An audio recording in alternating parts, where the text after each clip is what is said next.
Good evening, everybody. Thank you for coming. It's been a rainy day. I got late, so I'm very sorry. And I had to pick up Mr. Vanjara Saab, and he would also like to speak and address this meet. We are all gathered here today. I am here today to announce that I have severed all ties with my family, and I don't want anything to do with them. I don't have anything to do with them. They have been torturing me for years, and I was taking what was just coming to me. As you all know, everyone knows that a court battle was fought, which I won in the year 2008, 16th Feb to be precise. And well, life has been a hell since 2005, because that was the time when Amir, my brother, forcefully caught me and kept me under house arrest and gave me forced medications. So all that I have been through. Well, I will at Cozy Nursing Clinic. Yeah, he was caught. I was caught and put over there for 19 days. Anyway, the details Vanjara Saab will share with you. This is Mr. Vanjara Saab. He's my lawyer and my father's friend and advocate. So Mr. Vanjara Saab will. I was looking after that case right from 2008, and being a father friend, he requested me to appear in that case and fight for the custody, because Amir Khan Sahab, Amir was asking his custody, and we were fighting that case for practically about 12 years. 12 years. 5 months. 5 months. 5 months. 5 months. 5 months. हाँ, ये mic. And then finally the custody was given to. And finally the custody was given to Tahir Hussain Sahab, and then afterward court has allowed the custody to Tahir Hussain Sahab, and then afterward he requested that you should go and take the certificate from the JJ hospital. And even JJ hospital also, Mr. Faisal Khan was for 21 days. 21 days. Around 20 days. 21 days. And thereafter, from JJ hospital also, the clean sheet has been given, and that he is not suffering from schizophrenia. That is the only thing was there, and that was their case only, that he is mad, he is not keeping well, and that's why he has been locked up in Cozy home for a long time. Cozy Nursing Home. Cozy Nursing Home. That was the But इससे पहले Dr. Harish Shetty. हाँ वंजारा साहब, इससे पहले इससे पहले जो हुआ था ना, जो मुझे आमिर ने फोर्सफुली मेडिकेशंस दिए 2005 में, और 2005 जब आपके आने से पहले भी. Yes. आप तो 2008 में अब्बाजान के साथ आए थे. Yes. कोर्ट में, तो वो आपने लेकिन उससे पहले जो मेरे साथ हुआ था, मेरा जो फैमिली ने गलत मेडिकेशन दिया, मुझे टॉर्चर किया, कोजी नर्सिंग होम में बंद किया, डॉक्टर हरीश शेट्टी ने वहाँ मुझे एग्ज़ामिन किया, और उनका पहला लाइन था डॉक्टर हरीश शेट्टी का कि इसकी गुर्मी निकालनी है. Now गुर्मी is a Marathi slang, and that means कि doctor Harish Shetty wanted to remove my pride, remove my ego, and मुझे शौक हुआ कि कोई डॉक्टर ऐसा बोल सकता है. And from then on I knew कि ये मेरे साथ बहुत गलत होने वाला है. और मेरी बहन निखत हेगड़े, संतोष हेगड़े और मेरे अंकल इम्तियाज़, वो उस वक्त वहाँ डॉक्टर के सामने थे, लेकिन उन्होंने कुछ कहा नहीं डॉक्टर को कि आप ऐसे कैसे बात कर सकते हो. और फर्स्ट ऑफ ऑल आमिर ने भी आके मुझे गलत तरीके से पकड़ा, और पुलिस के साथ आए थे आमिर 2005 में मेरे घर पे, जो उनका ही घर है असल में, बेला विस्टा में. और उन्होंने मुझे धमकी दी कि अगर तुम नहीं चलोगे साइकेट्रिस्ट के पास तो तुमको दूसरे रूम में डॉक्टर है, वो तुम्हें इंजेक्शन देगा, तुम्हें अनकॉन्शियस करेगा और तुमको ज़बरदस्ती लेके जाया जाएगा मेंटल इवैल्यूएशन कराने के लिए. तो मैं तो शौक में भी था, और मैंने आमिर को उस वक्त बोला कि ये सब करने की क्या ज़रूरत थी, अगर तुमको मेंटल इवैल्यूएशन करना ही था तो मुझे ऐसे ही बोल देते, मैं तो तैयार था और मैं उस वक्त उनके साथ चला गया कोजी नर्सिंग होम में।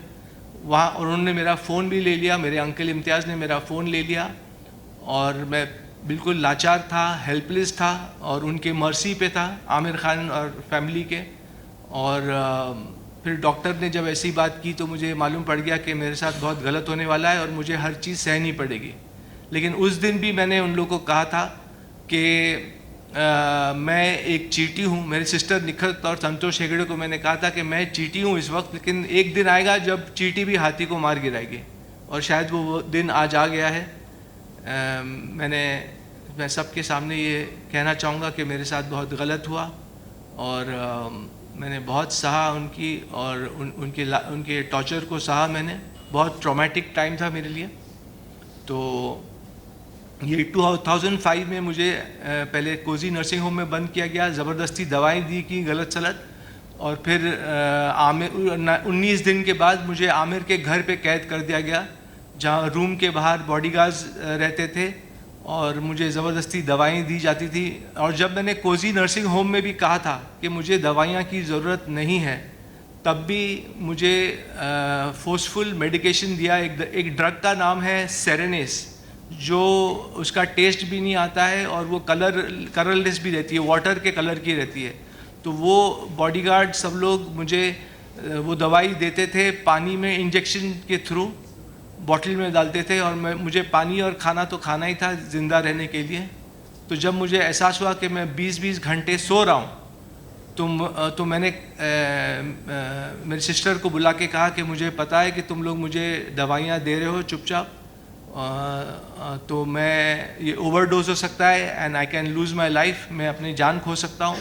तब मैंने डॉक्टर से रिक्वेस्ट किया और निखत को रिक्वेस्ट किया कि मैं जो आप लोग दवा मुझे फोर्सफुली दे रहे हो, मैं उसको लेने के लिए तैयार हूँ, क्योंकि मैं नहीं चाहता था कि मुझे ओवरडोज हो जिससे मेरी जान को ख़तरा था। तो ये सब टॉर्चर हुआ। फिर आमिर के घर पे मुझे 1 साल बंद किया गया ज़बरदस्ती, और दवाएं तभी भी चालू थी। तो फिर मेरा वज़न भी बढ़ते जा रहा था, 103 किलो हो गया था मैं। और फिर 1 साल के बाद मैंने आमिर को कहा कि आप लोग ने कहा था कि 1 साल के लिए आप लोग ने कहा था कि आप लोग मुझे कैद करेंगे। तो अब 1 साल हो गया है, 2006 का वक्त था वो। और मैंने बोला कि मुझे फिर से जो आपका दूसरा घर है जहाँ मैं रहता था, जहाँ आप लोग ने मुझे फोर्सफुली पिकअप किया था बेला विस्टा में, वहाँ भेजा जाए।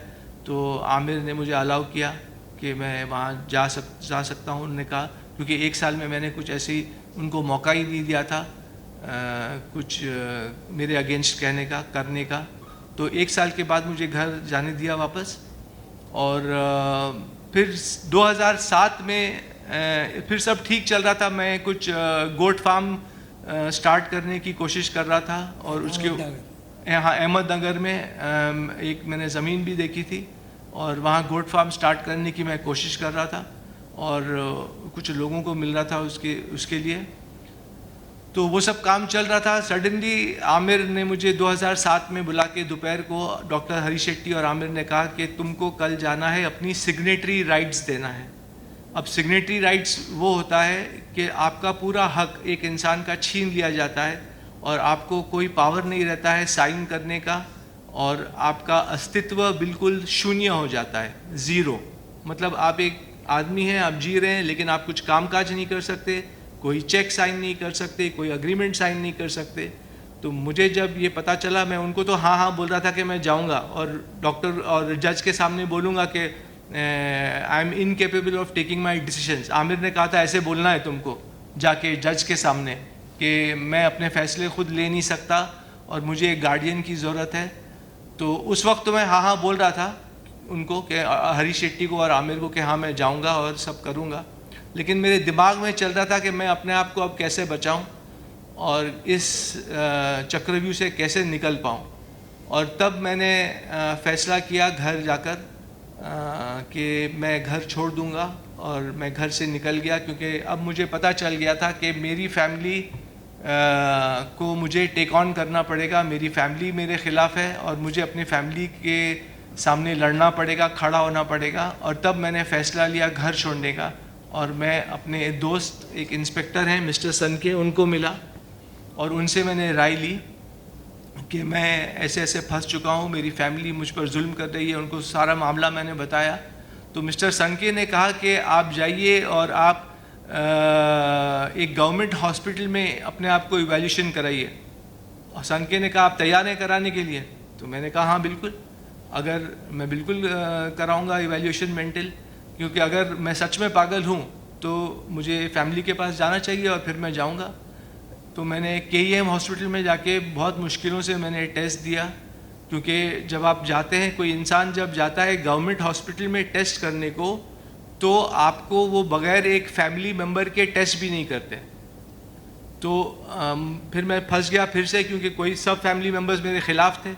तो फिर मैंने कैसे भी अब्बाजान को कांटेक्ट किया और अब्बाजान ने कहा कि मैं तुमको एक लेटर दे सकता हूँ कि तुम नॉर्मल हो और तुम्हारी जांच की जाए।